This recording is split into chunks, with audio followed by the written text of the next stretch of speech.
Te despiertas en una pequeña habitación sin ventanas que huele a sudor, miedo y aceite de oliva. Las paredes de piedra están frías contra tu piel desnuda, y puedes oír el eco de risas lejanas provenientes de la casa principal, el tipo de risa que te retuerce el estómago de miedo. Te duele el cuerpo por la noche anterior, con moretones morados y amarillos que florecen en tus costillas como una flor grotesca. El grillete de hierro alrededor de tu tobillo te ha dejado la piel en carne viva, y la sangre seca se desprende al moverte. Se acercan pasos, sandalias pesadas sobre mármol. ¿Conoces ese sonido? Es el capataz que viene a prepararte para otro día de lo que llaman servicio. Te tiemblan las manos al alcanzar la fina túnica arrugada en un rincón. 15 años, aunque has dejado de contar cumpleaños desde que te trajeron aquí, el tiempo transcurre de otra manera cuando eres propiedad de alguien. La puerta se abre con un chirrido, metal contra piedra, y entra a raudales la luz del sol. Entornas los ojos, levantando una mano temblorosa para protegerte. La silueta del capataz llena el umbral, una montaña de músculos y cicatrices, su rostro, un mapa de crueldad tallado por años de quebrantar el espíritu de los jóvenes. Límpiate, gruñe, lanzando un paño húmedo a tus pies. El amo tiene invitados esta noche. Invitados importantes, ¿y tú? Su mirada recorre tu cuerpo con la fría calculadora de un comerciante de caballos. Vas a ayudar a entretenerlos. Se te cierra la garganta. ¿Sabes lo que eso significa? Lo sabes desde la primera noche que te sacaron a rastras de tu pueblo, a patadas y gritos, desde que te dijeron que las deudas de tu familia se habían pagado con la única moneda que te habían dejado. Esta era la realidad de innumerables jóvenes en la antigua Grecia, no la versión aséptica que se enseñaba en las escuelas, donde la filosofía y la democracia brillan con tanta intensidad que nos ciegan ante las sombras tras las columnas de mármol y el discurso intelectual. Tras los simposios y los debates políticos existía un sistema que consumía a los vulnerables y desechaba su humanidad como si fuera cerámica rota. Antes de sumergirte en estas historias olvidadas de supervivencia y sufrimiento, si te gusta aprender sobre las verdades ocultas de la historia, considera darle a me gusta y suscribirte para recibir más contenido como este. Y, por favor, comenta abajo para saber desde dónde nos escuchas. Me parece increíble que estemos explorando juntos estas historias antiguas, de diferentes partes del mundo, conectados a través del tiempo y el espacio por nuestra curiosidad compartida por el pasado. El proceso de selección comenzó mucho antes de que comprendieras lo que estaba sucediendo. Quizás tu familia le debía dinero a un rico terrateniente. Quizás los saqueadores arrasaron tu aldea durante una de las interminables guerras que asolaron el mundo griego. Quizás simplemente naciste hermoso en un mundo que veía la belleza como un bien que se cosechaba y vendía. En las aldeas rurales de la Grecia rural, las familias vivían al límite de la supervivencia. Una mala cosecha, una lesión del padre, una muerte en la familia, cualquiera de estos factores podía endeudar a una familia. Y cuando los acreedores llamaban, no les interesaban promesas vacías ni ganancias futuras, querían un pago en carne y hueso. Imagínese una pequeña comunidad agrícola enclavada en un valle entre olivares. Las casas son sencillas de adobe y paja, con suelos de tierra y habitaciones individuales donde familias enteras duermen juntas para calentarse. Los niños corren desnudos entre las casas, sus risas se mezclan con el balido de las cabras y el sonido lejano de las mujeres moliendo grano. Es una vida dura, pero es vida al fin y al cabo. Luego llega la sequía, semana tras semana, un sol implacable azota las cosechas marchitas. Los olivos centenarios y nudosos solo producen frutos marchitos. Los campos de cebada se tornan marrones y quebradizos. Los pozos que han alimentado al pueblo durante generaciones comienzan a secarse. Las familias tienen que tomar decisiones que ningún padre debería tomar jamás. Primero venden su ganado, las cabras y las ovejas, su única riqueza. Luego vienen las joyas, los pocos objetos preciosos que se transmiten de generación en generación. Cuando se acaban, empiezan a ver a sus hijos con otros ojos. Los mercaderes de esclavos llegan como buitres, presintiendo a su presa. Se instalan en el centro del pueblo, con sus cadenas y cuerdas enrolladas como serpientes de metal, sus libros de contabilidad llenos de nombres y precios. Ofrecen pago inmediato por contratos a largo plazo, 20 años de servicio por suficiente plata para alimentar a una familia durante el invierno. Suena razonable, incluso generoso, cuando tus hijos se mueren de hambre. Pero tienes 12 años. No entiendes las matemáticas de la desesperación. Solo sabes que tu padre no te mirará a los ojos mientras negocia tu precio, que tu madre se da la vuelta cuando el comerciante te examina los dientes como si fueras un caballo. Sientes las manos ásperas examinando tus músculos, evaluando tu potencial. Oyes palabras como, prometedor, de buena cuna, y, apta para el servicio doméstico, pero no entiendes su significado, todavía no. El comerciante cuenta las monedas de plata en la palma de tu padre. El metal refleja la luz del sol, cada pieza representa un año de tu vida. Las manos de tu padre tiemblan al tomar el dinero, pero lo toma de todos modos. Tu madre se cubre la cara y llora, pero no detiene la transacción. Te dicen que es temporal, que ganarás dinero y volverás a casa como un hombre lo suficientemente rico como para comprar tus propias tierras, tal vez incluso casarte. Te prometen que te tratarán bien, que aprenderás habilidades valiosas, que esta es una oportunidad para progresar. Las mentiras caen de sus labios como miel de un panal roto, dulce pero venenosa. El viaje a la ciudad es una pesadilla de cuellos encadenados y pies ampollados. Ahora formas parte de una caravana humana, decenas de niños y jóvenes unidos por el hierro y la desesperación.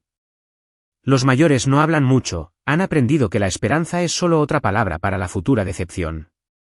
Los más jóvenes lloran por sus madres hasta que se les apaga la voz o hasta que los capataces les cortan la voz. Marchas por paisajes que serían hermosos en otras circunstancias, colinas ondulantes cubiertas de olivares, carreteras costeras donde el mar brilla como diamantes dispersos, pasos de montaña donde las águilas planean. Pero no ves nada de eso. Tu mundo se ha reducido a la longitud de la cadena entre tú y el chico que tienes delante, al ritmo de los pasos sobre la piedra, a la creciente certeza de que nunca volverás a ver tu hogar. Por la noche te encadenan a estacas clavadas en el suelo. Te recuestas de lado en la tierra, escuchando los sollozos apagados de los otros chicos, sintiendo el peso del hierro alrededor de tu cuello como un collar del destino. A veces, los comerciantes traen visitantes para inspeccionar sus mercancías, hombres de manos suaves y mirada calculadora que caminan entre ustedes como granjeros examinando ganado. Los pinchan y los hurgan, buscando enfermedades o lesiones, evaluando su potencial para diversos servicios. Aprenden a reconocer los diferentes tipos de compradores. Los dueños de esclavos agrícolas buscan fuerza y resistencia, quieren muchachos capaces de trabajar en el campo de sol a sol. Los amos de casa buscan una cualidad diferente, sumisión, inteligencia, cierta fragilidad que sugiera que no causarás problemas. Pero hay una tercera categoría, y aprendes a temer sus visitas sobre todo. Estos hombres visten ropa fina y hablan con acento culto. Huelen a perfumes caros y vino, y sus dedos brillan con anillos. Cuando te examinan, su tacto persiste de una forma que te pone los pelos de punta. Buscan algo específico, una combinación de juventud y belleza que no tiene nada que ver con el trabajo y sí con el placer. El mercado de esclavos en Atenas es un asalto a todos los sentidos. El sonido te impacta primero, cientos de voces regateando, llorando, suplicando, dando órdenes. Después viene el olor, cuerpos sin lavar, miedo, sudor, orina y algo más que no logras identificar, pero que te revuelve el estómago. Entonces lo ves, y entiendes por qué los esclavos mayores te advertían que mantuvieras la vista baja, cuerpos desnudos dispuestos en filas como mercancía. Niños apenas mayores para caminar, de pie junto a sus madres, con los ojos abiertos por la confusión. Ancianos con el ánimo destrozado y la espalda encorvada, cuyo valor se medía por la fuerza que les quedaba en sus músculos envejecidos. Y por todas partes, compradores dando vueltas como tiburones, señalando y discutiendo precios como si la gente en los andenes no pudiera oír cada palabra. Te limpian y te untan con aceite antes de venderte, no por bondad, sino porque la mercancía limpia se vende mejor. El aceite hace que tu piel brille al sol, resaltando los músculos definidos que has desarrollado durante el viaje. Alguien ha decidido que eres demasiado guapo para el trabajo de campo, y te asignan con los esclavos domésticos, los destinados al servicio en interiores. La voz del subastador resuena en el mercado al describir sus atributos, su edad, su región de origen, su condición física. Menciona su apariencia agradable y su temperamento apacible, palabras clave que atraen el interés de ciertos compradores. La puja comienza baja, pero sube rápidamente a medida que más hombres se unen a la competencia. Te quedas paralizado en la plataforma, intentando desaparecer en ti mismo mientras unas manos extrañas examinan tu cuerpo. Alguien te fuerza a abrir la boca para revisar tus dientes. Otro prueba la fuerza de tu agarre. Un tercero te pasa los dedos por el pelo, comentando su textura y color. Ya no eres una persona, eres un objeto que se evalúa para su compra. El ganador de la puja es un hombre llamado Lysander, aunque no sabrás su nombre hasta más tarde. Solo ves su sonrisa satisfecha mientras cuenta la plata, sus ojos ya te poseen antes de que se complete la transacción. Es de mediana edad y está bien alimentado, con las manos suaves de alguien que nunca ha realizado trabajos manuales. Su túnica es de seda cara, teñida del morado intenso que proclama riqueza y estatus. Cuando te mira, hay algo en su expresión que te hace querer correr, aunque las cadenas te impidan escapar. Lisandro posee una gran casa en el acaudalado distrito de Atenas. Su casa es más grande que todo el pueblo, con columnas de mármol pintadas. Paredes revestidas de elaborados mosaicos que representan a dioses y héroes. Los sirvientes corren por los pasillos con bandejas de comida y vino, con movimientos rápidos y nerviosos. Observas que muchos son jóvenes, todos hermosos a su manera, todos con la misma mirada de resignada desesperación, lo que empiezas a reconocer como el rostro del cautiverio. El capataz que te reclama de Lysander se llama Demetrius. Él mismo fue esclavo, comprado joven y ascendió gracias a una combinación de inteligencia y crueldad. Ahora dirige a los esclavos de la casa con mano de hierro, sabiendo mejor que nadie cómo doblegar espíritus y asegurar su obediencia.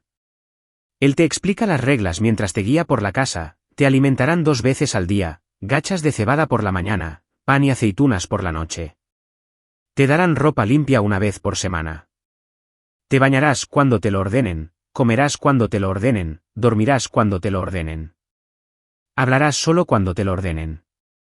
Nunca mirarás a una persona libre directamente a los ojos. Nunca rechazarás una orden, sea cual sea. Y entonces llega la parte que te hiela la sangre, estás aquí para servir al amo y a sus invitados en cualquier función que requieran.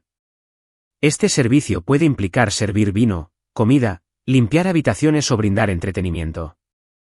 La naturaleza de este entretenimiento, explica Demetrio con una sonrisa cruel, se aclarará con el tiempo. Algunos esclavos se resisten al principio, continúa, pero la resistencia solo lleva al dolor.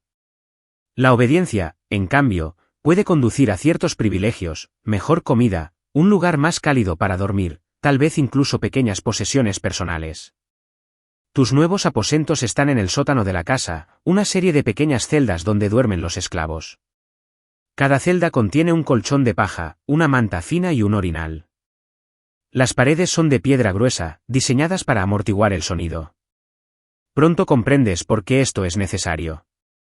Los demás esclavos te reciben con una mezcla de compasión y advertencia. Está Marcus, un chico de tu edad que lleva aquí 2 años, sus ojos reflejan un dolor profundo que parece imposible para alguien tan joven. Está Alexios, mayor y con cicatrices, quien te cuenta en susurros sobre los invitados especiales que visitan la casa y que esperan del entretenimiento. Y está Pileman, de apenas 14 años, pero con la expresión atormentada de alguien mucho mayor. Fue hijo de una pequeña familia de comerciantes hasta que el negocio de su padre quebró y los acreedores se lo embargaron todo, incluidos los niños. Lleva 6 meses en la casa y es él quien explica lo que realmente sucede durante los simposios. La cultura griega celebraba el simposio, la fiesta donde los hombres cultos se reunían para debatir sobre filosofía, política y arte. Eran eventos sofisticados, conversaciones intelectualmente estimulantes entre las mentes más brillantes del mundo antiguo. Al menos así se recuerdan. La realidad solía ser muy distinta, sobre todo cuando el vino corría a raudales y los invitados exigían un entretenimiento más íntimo. Se esperaba que los esclavos no solo sirvieran comida y bebida, sino también a sí mismos. Los filósofos que debatían la naturaleza de la virtud y la justicia durante el día no dudaban en usar a los jóvenes esclavos para su propio placer por la noche. Los mismos hombres que escribieron bellas poesías sobre el amor y el honor trataban sus bienes humanos como juguetes vivientes que se podían usar y desechar a voluntad. Pileman describe los rituales de preparación con una voz desprovista de emoción, como si hablara de la vida de otra persona. Los esclavos son bañados y aceitados, sus cuerpos quedan suaves y relucientes. Reciben túnicas especiales, telas finas que se ajustan a sus cuerpos, diseñadas más para seducir que para vestir.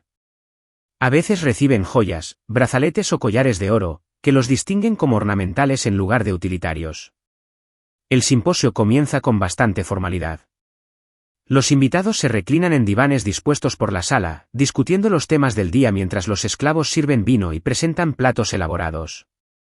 La conversación puede abordar la naturaleza de la democracia, la filosofía de Sócrates o las últimas campañas militares. Se trata de hombres cultos y educados que se enorgullecen de su sofisticación intelectual. Pero a medida que avanza la noche y el vino hace efecto, el tono cambia. Las discusiones filosóficas dan paso a un entretenimiento más crudo. Las historias se convierten en chistes obscenos, los debates intelectuales se convierten en una competencia jactanciosa. Los esclavos que han estado sirviendo en silencio en los márgenes de la sala de repente se convierten en el centro de atención. Empieza con pequeñas peticiones: servirle vino a este invitado, masajearle los hombros a aquel, darle uvas al hombre del sofá de la esquina. Cada tarea parece bastante inocente, pero aprendes a interpretar las señales, como las conversaciones se acallan al acercarte, los toques persistentes que no tienen nada que ver con servir el vino, como ciertos invitados observan tus movimientos con interés depredador. La primera vez que te seleccionan para un servicio especial, eres demasiado ingenuo para entender lo que está sucediendo. Un invitado, un hombre con la edad suficiente para ser tu abuelo, te pide que lo acompañes en su sofá. Quiere que compartas su vino, dice, para hablar de tu tierra natal, para contarle sobre tu familia. Sus preguntas parecen amables al principio: ¿de dónde eres? ¿Echas de menos tu hogar? ¿Te tratan bien? Su mano se posa en tu hombro mientras habla, luego se mueve lentamente hacia tu espalda y luego baja. Intentas apartarte, pero su agarre se aprieta. Otros invitados están observando ahora, sus conversaciones se desvanecen mientras se concentran en el entretenimiento. Lo que sucede después queda grabado en tu memoria con la claridad que solo el trauma puede proporcionar: tus protestas son ignoradas, tus luchas son recibidas con risas por los otros invitados, el sentimiento de impotencia mientras unas manos te sujetan, mientras la ropa es arrancada, mientras tu infancia termina de la manera más brutal posible.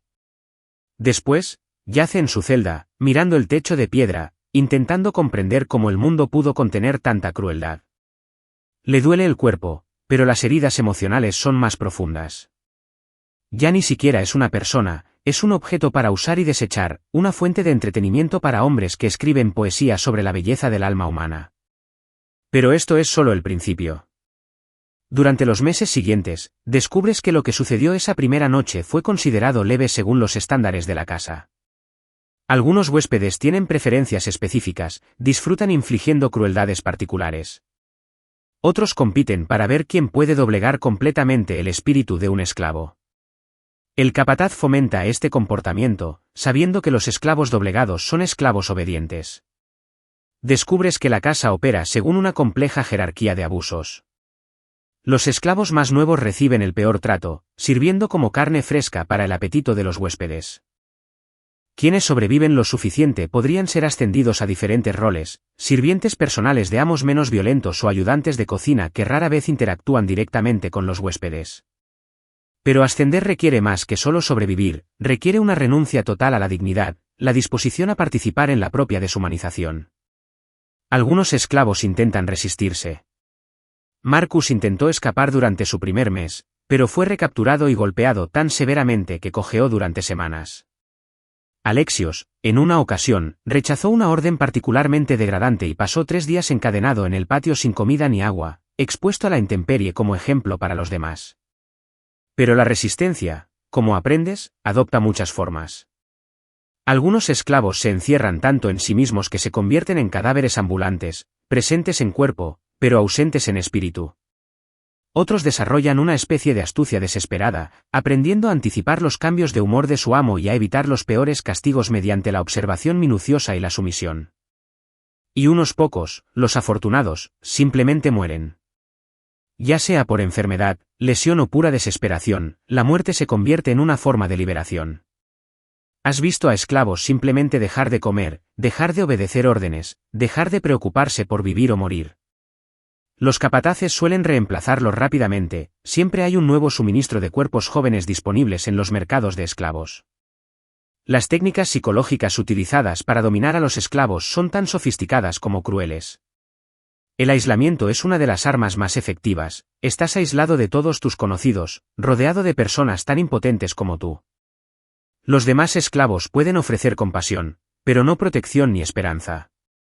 La imprevisibilidad es otra herramienta, nunca sabes cuándo te llamarán, qué se te exigirán y la severidad del castigo por el más mínimo error. Esta incertidumbre constante crea un estado de miedo crónico que debilita la resistencia con mayor eficacia que cualquier tortura física. Pero quizás la técnica más insidiosa sea la destrucción de la identidad. Te quitan el nombre y te dan otro, algo que suena más exótico o agradable a los oídos griegos. Te prohíben hablar tu lengua materna o practicar las costumbres de tu familia. Te visten con sus ropas, te dan su comida, te obligan a adorar a sus dioses. Lenta y sistemáticamente, borran todo lo que te hizo ser quien eras. Los huéspedes que visitan la casa representan la flor y nata de la sociedad ateniense, ricos comerciantes, funcionarios, filósofos de renombre, artistas célebres, hombres cuyos nombres han quedado grabados en la historia como grandes contribuidores a la civilización humana. Sin embargo, aquí, en la intimidad del comedor de Lisandro, se despojan de su imagen pública y revelan apetitos que escandalizarían a sus admiradores. ChatGPT dijo: político respetado, conocido por sus discursos sobre justicia y virtud cívica, defiende en público los derechos de los ciudadanos y habla con elocuencia sobre los fundamentos morales de la sociedad. En privado, se deleita humillando a jóvenes esclavos, obligándolos a realizar actos degradantes mientras cita pasajes de Homero. Luego está Cleómanes, un rico comerciante que financia obras públicas y es elogiado por su generosidad con los pobres. Su reputación de caritativo enmascara un gusto por la violencia que deja a los esclavos marcados y destrozados. Considera su crueldad una forma de educación, afirmando que el dolor enseña valiosas lecciones sobre el orden natural de la sociedad. Lo más inquietante de todo es Sofista, un filósofo que escribe tratados sobre ética y la naturaleza de la buena vida. Sus enseñanzas públicas enfatizan la importancia de la virtud, el autocontrol y el respeto por el orden divino. Pero cuando el vino le afloja la lengua y le ensombrece el corazón, se convierte en un monstruo que justifica toda crueldad con elaborados argumentos filosóficos. Estos hombres no consideran su comportamiento contradictorio. Para ellos, los esclavos existen en una categoría moral distinta a la de los ciudadanos libres. Las virtudes que se aplican a las relaciones entre iguales simplemente no se extienden a la propiedad. Un hombre puede ser generoso con sus vecinos y compañeros, y cruel con sus esclavos, sin ningún sentido de inconsistencia. Esta ceguera moral se extiende a toda la sociedad griega. La misma cultura que produjo arte magnífico, filosofía revolucionaria y sistemas políticos innovadores también normalizó la deshumanización total de clases enteras. La contradicción no es accidental, sino estructural. El tiempo libre que permitía a los ciudadanos libres dedicarse a la actividad intelectual y artística se construyó a costa del trabajo esclavo. A medida que los meses se convierten en años, desarrollas estrategias de supervivencia que habrían sido inimaginables para tu yo más joven. Aprendes a interpretar las sutiles señales que indican el estado de ánimo y las preferencias de un huésped. Descubres qué comportamientos tienen más probabilidades de generar recompensas y cuáles de resultar en castigos. Dominas el arte de la ausencia psicológica, aparentar ser obediente mientras te retraes tan profundamente en ti mismo que tu espíritu permanece intocable. Pero sobrevivir tiene un precio. Cada compromiso con el mal erosiona algo esencial en tu interior. Cada momento de sumisión refuerza la lección de que eres impotente, inútil, desechable. El niño que una vez corría riendo entre olivares se convierte en un joven de ojos hundidos que se mueve por la vida como un fantasma que acecha su propio cuerpo. Los demás esclavos se convierten en tu única familia, unidos por el trauma compartido y la protección mutua. Desarrollas un lenguaje silencioso de miradas y gestos, formas de comunicar advertencias y ofrecer consuelo sin alertar a los capataces. Compartes la poca comida que te sobra, te turnas para vigilar durante las pocas horas de descanso que te permiten y te abrazas cuando las pesadillas se vuelven insoportables. Pero incluso estas relaciones están contaminadas por el sistema que las creó. La competencia por el favor del amo puede convertir a los amigos en enemigos. La promesa de un mejor trato puede tentar a alguien a delatar un plan de escape o a denunciar una pequeña transgresión de otro esclavo. Los mismos lazos que te mantienen cuerdo también se convierten en herramientas para tu opresión. Algunas noches, tumbado en tu colchón de paja en la oscuridad, intentas recordar el rostro de tu madre, pero la imagen se desvanece con cada mes que pasa, reemplazada por los rostros de tus torturadores. Intentas recordar la voz de tu padre, pero la ahogan las risas de los invitados y los gritos de otros esclavos. Tu pasado se vuelve tan lejano como un sueño a medias, mientras tu pesadilla presente se extiende interminablemente hacia un futuro inimaginable. El abuso físico es constante y variado. Algunos huéspedes prefieren que su entretenimiento consista en una sutil dominación psicológica que no deja marcas visibles, pero que deja profundas heridas en el espíritu. Otros son más directos, utilizando puños, látigos y metal candente para inscribir su propiedad en los cuerpos de los esclavos. Otros disfrutan de elaboradas torturas que combinan el dolor físico con la humillación sexual de maneras indescriptibles. Pero es la naturaleza casual de la crueldad lo que resulta más devastador. Un invitado podría detenerse en medio de una discusión filosófica para golpear a un esclavo sin más motivo que el aburrimiento. Otro podría interrumpir su recitación de poesía para exigir actos cada vez más degradantes del entretenimiento de la noche. La violencia no es pasional ni personal, es tan rutinaria como servir vino o encender lámparas. Los esclavos aprenden a tratar sus propios cuerpos como objetos, cosas que albergan su consciencia, pero que en realidad no les pertenecen. Desarrollas la capacidad de elevarte por encima de ti mismo en los peores momentos, observando tu propio sufrimiento con una especie de curiosidad distante. Es un mecanismo de supervivencia, pero tiene su precio, una creciente desconexión con tu propia humanidad, que refleja la forma en que te ven tus amos. Al comenzar tu segundo año en la casa, notas cambios en ti que van más allá de las evidentes cicatrices físicas. Tu voz suena diferente, más plana, más cuidadosa, despojada del acento regional que una vez te marcó como hijo de las montañas. Tu postura también ha cambiado, te mueves con los hombros encorvados y la mirada baja de quien ha aprendido que la visibilidad conlleva sufrimiento. Más inquietantes son los cambios en tu forma de pensar.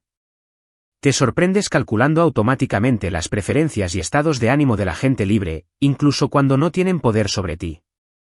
Te estremeces ante sonidos y movimientos inesperados. Te encuentras agradecido por pequeñas mercedes, un trozo de pan extra, una noche sin llamar a un amo que es meramente indiferente en lugar de activamente cruel. Este condicionamiento psicológico es quizás el mayor éxito del sistema.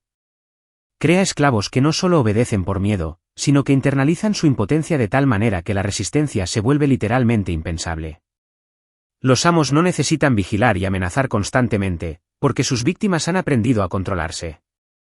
Sin embargo, incluso en este entorno de deshumanización sistemática, persisten pequeños actos de resistencia. Los esclavos desarrollan sutiles maneras de mantener su dignidad y humanidad. Comparten historias de sus países de origen, manteniendo vivos los recuerdos que sus amos intentan borrar. Crean arte con retazos, pequeñas esculturas ocultas en las paredes, canciones tarareadas demasiado bajito para que los capataces las oigan, poemas compuestos en idiomas que sus captores no entienden. Lo más importante es que dan testimonio en conversaciones susurradas durante breves momentos de privacidad. Comparten sus experiencias y validan el sufrimiento de los demás. Recuerdan los nombres de los fallecidos, asegurándose de que estas víctimas olvidadas no sean completamente borradas de la historia.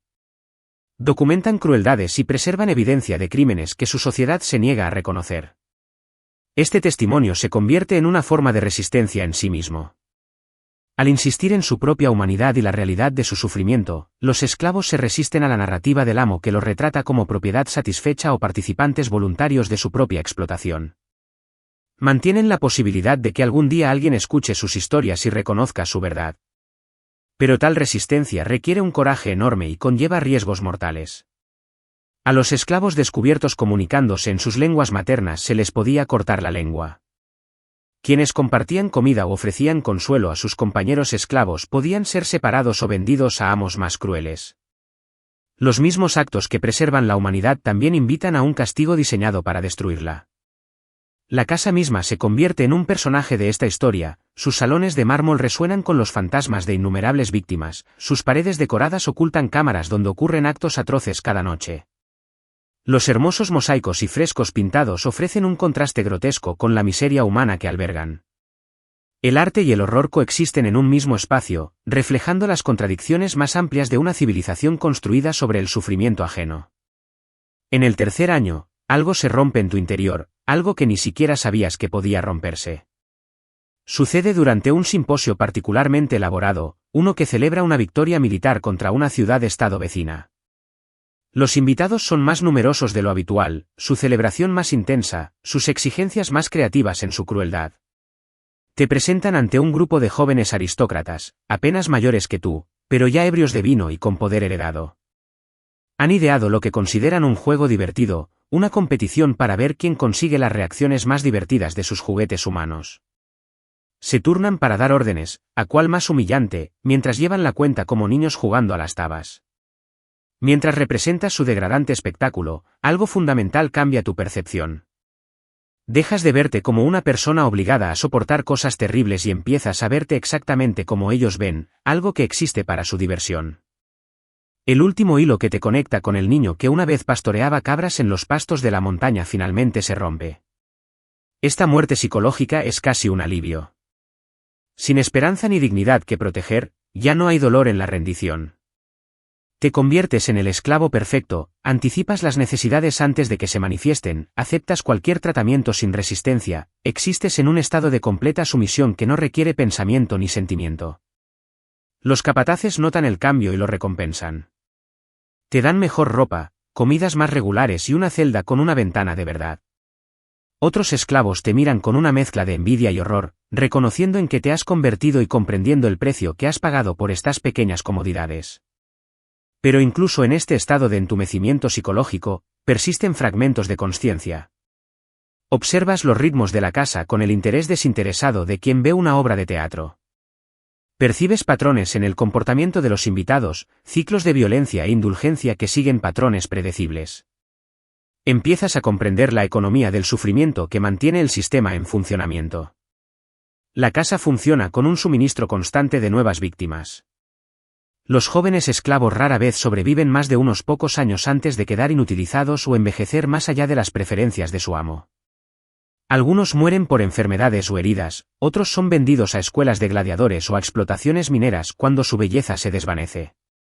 Algunos simplemente desaparecen, una noche, sin que nadie los recuerde ni los lamente.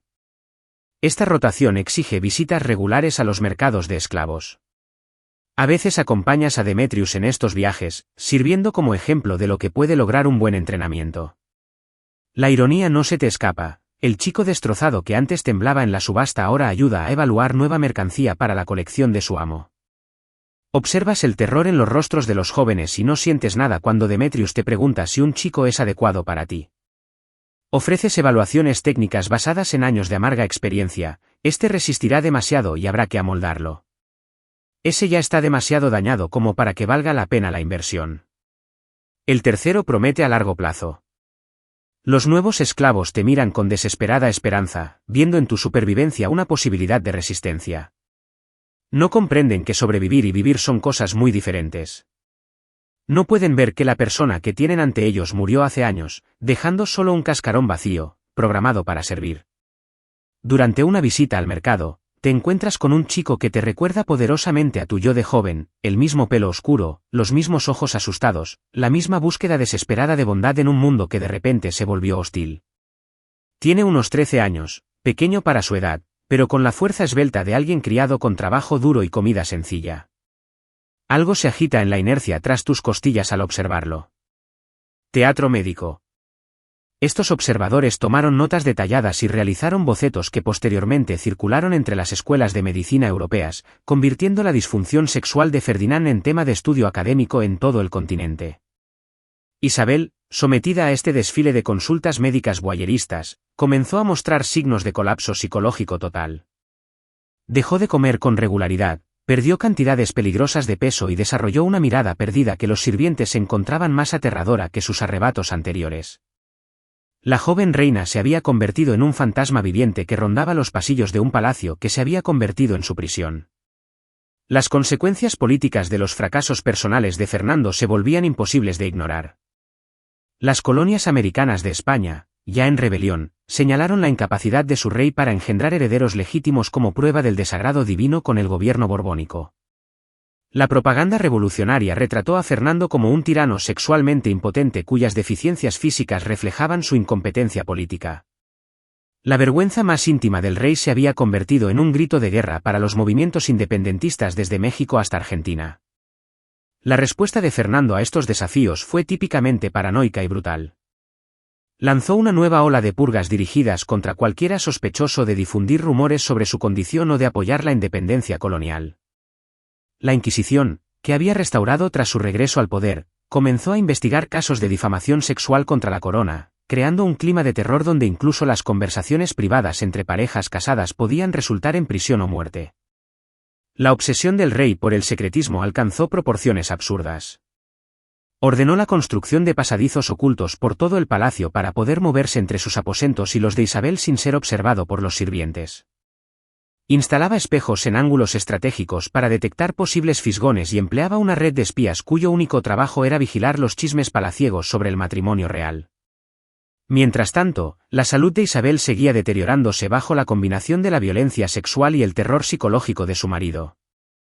Los médicos de palacio observaron que había desarrollado lo que llamaban embarazos fantasma, periodos en los que mostraba signos de estar embarazada a pesar de la imposibilidad de concebir. Estos episodios parecieron brindarle a Fernando breves momentos de esperanza, seguidos de una decepción devastadora cuando la verdad se hizo evidente. Los embarazos fantasma de la reina se convirtieron en una fuente de amarga ironía en una corte ya sumida en la disfunción. Los sirvientes susurraban sobre cómo el rey se paseaba frente a los aposentos de Isabel durante estos episodios, alternando entre rezar y maldecir, como si la intervención divina pudiera superar de algún modo la imposibilidad mecánica de su situación. Cuando cada embarazo fantasma terminaba inevitablemente, Fernando se hundía en profundas depresiones que paralizaban al gobierno durante semanas. En 1818, tras 2 años de este matrimonio de pesadilla, Isabel finalmente escapó por el único camino disponible para las mujeres de la realeza de su época, la muerte. Sucumbió a lo que los médicos de la corte denominaron diplomáticamente agotamiento nervioso, aunque cartas privadas del personal de palacio sugieren que pudo haber acelerado su propio fin mediante sutiles autolesiones. Sus últimas palabras, según su confesor, fueron una oración de gratitud por su inminente liberación. La reacción de Fernando ante la muerte de Isabel reveló la magnitud de su deterioro psicológico. En lugar de llorar a su esposa, se convenció de que había sido asesinada por enemigos que buscaban impedirle tener un heredero. Ordenó autopsias a varios médicos, buscó indicios de envenenamiento y ordenó el arresto de varias damas de compañía de Isabel bajo sospecha de conspiración. El dolor del rey era indistinguible de su paranoia, creando un círculo vicioso de rabia y sospecha que consumió a todos a su alrededor. El funeral de la reina Isabel se convirtió en un espectáculo macabro que horrorizó incluso a los partidarios de Fernando. El rey insistió en ver el cuerpo varias veces durante la preparación, tocándolo y murmurando sobre el potencial desperdiciado de su vientre. Encargó una máscara mortuoria y la exhibió en sus aposentos privados, donde los visitantes afirmaban haberlo visto conversando con el rostro sin vida de su difunta esposa. Pero la búsqueda de un heredero por parte de Fernando no podía verse retrasada por el dolor ni la locura.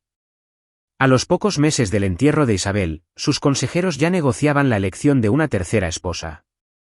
El reto ahora era encontrar una princesa europea dispuesta a casarse con un rey cuyas esposas anteriores habían corrido un destino tan sombrío y cuyas peculiaridades personales se estaban volviendo legendarias en todo el continente. Las negociaciones resultaron más difíciles de lo previsto. Varias posibles novias retiraron sus candidaturas tras consultas privadas con médicos que habían servido en la corte española. Otras exigieron concesiones sin precedentes, como el derecho a habitaciones separadas y la presencia de sus propios guardias personales. La disfunción sexual de Fernando se había convertido en un lastre diplomático que amenazaba con aislar a España de posibles aliados. Finalmente, los agentes del rey encontraron a María Josefa Amalia de Sajonia, una princesa sajona cuya desesperada situación económica familiar los hizo dispuestos a pasar por alto la notoria reputación de Fernando. María Josefa tenía 24 años cuando llegó a Madrid en 1819, mayor y más cosmopolita que Isabel, pero albergaba la misma esperanza perdida que había caracterizado la llegada de su predecesora. La tercera boda fue más discreta, reflejo tanto de la avanzada edad de Fernando como del agotamiento de la corte ante los desastres matrimoniales reales. Hubo menos dignatarios extranjeros, celebraciones menos elaboradas y una palpable sensación de que todos simplemente cumplían con los trámites de un ritual que ya había fracasado 2 veces. María Josefa había estado mejor preparada que Isabel para su terrible experiencia, pues había recibido información detallada de médicos sajones que habían consultado con sus homólogos españoles. Trajo consigo su propia colección de dispositivos y preparaciones médicas, junto con un médico personal especializado en situaciones matrimoniales difíciles. Su enfoque del matrimonio fue más clínico que romántico, considerando sus deberes reales como un desafío médico que debía resolverse mediante una metodología científica. Este enfoque práctico le fue más útil que la ingenuidad romántica de Isabel, pero no pudo superar la imposibilidad fundamental de la condición de Fernando. El tercer matrimonio se asentó en un patrón de intentos programados de intimidad, encuentros cuidadosamente planificados y con supervisión médica que se asemejaban más a procedimientos quirúrgicos que a expresiones de afecto conyugal. María Josefa llevaba registros detallados de estas sesiones, anotando horarios, técnicas y resultados con la precisión de una investigadora científica. El distanciamiento clínico de la reina pareció frustrar a Fernando aún más que el terror de Isabel. Empezó a sospechar que María Josefa lo veía como una curiosidad médica más que como un esposo, y su paranoia se amplió hasta incluir el temor de que ella documentara en secreto su estado para los servicios de inteligencia extranjeros. Los espías del rey informaron que la reina mantenía una extensa correspondencia con los médicos de la corte sajona, compartiendo lo que Fernando creía secretos de estado sobre su anatomía. Mientras tanto, España continuaba su colapso bajo el peso del desgobierno de Fernando. Las colonias americanas habían logrado la independencia una a una, llevándose consigo la riqueza que había sostenido al imperio español durante 3 siglos. La obsesión del rey con su disfunción sexual lo había incapacitado para abordar las crisis políticas y económicas que desgarraban su reino. Las reuniones de gabinete se pospusieron cuando Fernando atravesaba un periodo difícil con su esposa, y decisiones importantes se retrasaron durante semanas mientras el rey consultaba con médicos sobre nuevas técnicas para concebir. El pueblo español, inicialmente agradecido por el regreso de Fernando, había comenzado a comprender el verdadero coste de la restauración de su monarca. La revolución bullía en las ciudades mientras los bandidos controlaban el campo. Los súbditos del rey morían de hambre mientras él gastaba fortunas en ayudas sexuales y consultores médicos extranjeros. España se había convertido en el hazmerreír de Europa, y su declive estaba simbolizado por un gobernante cuyos fracasos más íntimos se habían hecho públicos. En 1829, tras 10 años de matrimonio clínico, María Josefa logró lo que muchos creían imposible, quedar embarazada. La noticia conmocionó a la corte española y a toda Europa, donde los corresponsales diplomáticos especulaban sobre cómo Fernando había superado finalmente sus obstáculos anatómicos. Algunos sugirieron intervención divina, otros lo atribuyeron a los avances de la ciencia médica, mientras que los observadores más cínicos murmuraban sobre infidelidad y sucesión ilegítima. La reacción de Fernando ante el embarazo fue una mezcla de euforia y terror. Contrató guardias adicionales para proteger a María Josefa, trajo a los mejores médicos de toda Europa e hizo que todas las autoridades religiosas de Madrid bendijeran sus aposentos. La desesperación del rey por proteger este milagroso embarazo rozaba la locura, pues se convenció de que sus enemigos intentarían sabotear a su tan esperado heredero mediante medios sobrenaturales o científicos. El embarazo transcurrió con normalidad hasta el 7º mes, cuando María Josefa comenzó a experimentar complicaciones que a los médicos de palacio les costaba comprender. La medicina moderna sugiere que sufría desprendimiento de placenta, normalizó la deshumanización total de poblaciones enteras. No se trataba de contradicciones, eran aspectos complementarios del mismo sistema. Y, siendo honestos, debemos reconocer que hoy en día existen sistemas similares. Se ocultan mejor, se depuran con capas de complejidad legal y abstracción económica, pero la dinámica fundamental permanece inalterada. Los poderosos siguen explotando a los débiles. Las sociedades aún construyen su comodidad a partir del sufrimiento ajeno. Los vulnerables siguen desapareciendo en sistemas diseñados para consumirlos, manteniendo una negación plausible para todos los demás.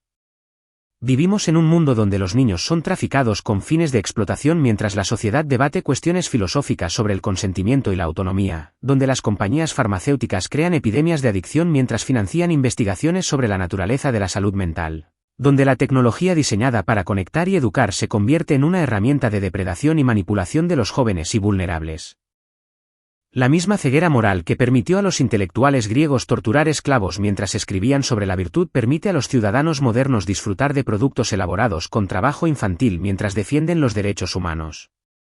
La misma compartimentación que permitió a filósofos respetados racionalizar la crueldad permite a los líderes contemporáneos ignorar el abuso sistemático mientras hablan con elocuencia sobre la justicia y el progreso. Nos decimos que hemos evolucionado más allá de tal barbarie, pero la evolución de la crueldad humana tiende al refinamiento en lugar de a la eliminación. Los sistemas se vuelven más complejos, las justificaciones más sofisticadas, las víctimas más distantes de quienes se benefician de su sufrimiento, pero la transacción esencial sigue siendo la misma, el dolor de algunos se convierte en el placer o beneficio de otros. Los simposios griegos donde se torturaba a esclavos para entretenerse tienen sus equivalentes modernos en industrias que sexualizan a niños, en plataformas de redes sociales que fomentan la autolesión entre adolescentes, en sistemas económicos que tratan a los seres humanos como recursos desechables. Los rostros cambian, las tecnologías evolucionan, pero la disposición a sacrificar a los vulnerables por la conveniencia de los poderosos permanece constante. Quizás la similitud más inquietante es cómo estos sistemas modernos se esconden tras la misma sofisticación intelectual que caracterizó a la antigua Grecia. Marcos legales complejos oscurecen cuestiones morales sencillas. Las teorías económicas ofrecen una excusa académica para la explotación. La innovación tecnológica se convierte en una excusa para abandonar la decencia humana básica. Creamos arte hermoso mientras ignoramos verdades desagradables. Escribimos poesía conmovedora mientras niños desaparecen en sistemas de abuso. Desarrollamos tecnologías brillantes mientras algoritmos diseñados para maximizar la participación conducen a jóvenes vulnerables a la autodestrucción. Mantenemos sofisticados debates filosóficos sobre ética mientras los estándares éticos más básicos se violan a diario en nuestro nombre. El niño cuya historia seguimos a través de estas páginas murió olvidado en una mina de montaña.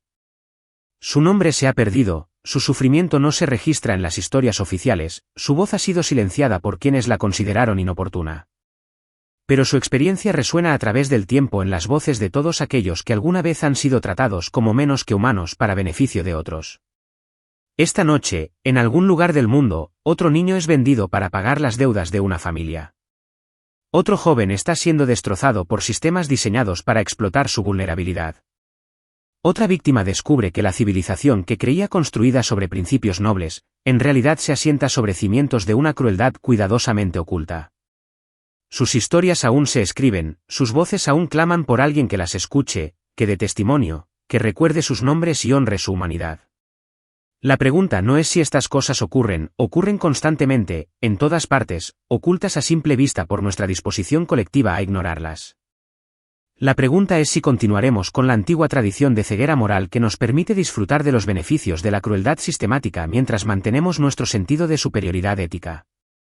Si seguiremos diciéndonos mentiras cómodas sobre el progreso humano mientras los seres humanos reales sufren a la sombra de nuestra iluminación, o si finalmente reconoceremos que el precio de nuestra civilización siempre lo han pagado quienes no tuvieron opción en la transacción. Que el niño de la mina de la montaña murió por la misma razón por la que mueren niños hoy, porque las sociedades siempre han encontrado maneras de justificar lo impensable cuando les conviene. Los pasillos de mármol aún resuenan con sus llantos. Los hermosos mosaicos aún ocultan las manchas de sangre inocente. Y en algún lugar de nuestras resplandecientes ciudades, en nuestras sofisticadas instituciones, los mismos horrores antiguos se presentan con nuevas caras y hablan en lenguajes contemporáneos, mientras que el mal esencial permanece inalterado. Somos ellos son nosotros. La única diferencia es el tiempo, y el tiempo nunca ha sido un obstáculo para la crueldad humana, solo una excusa para olvidarla.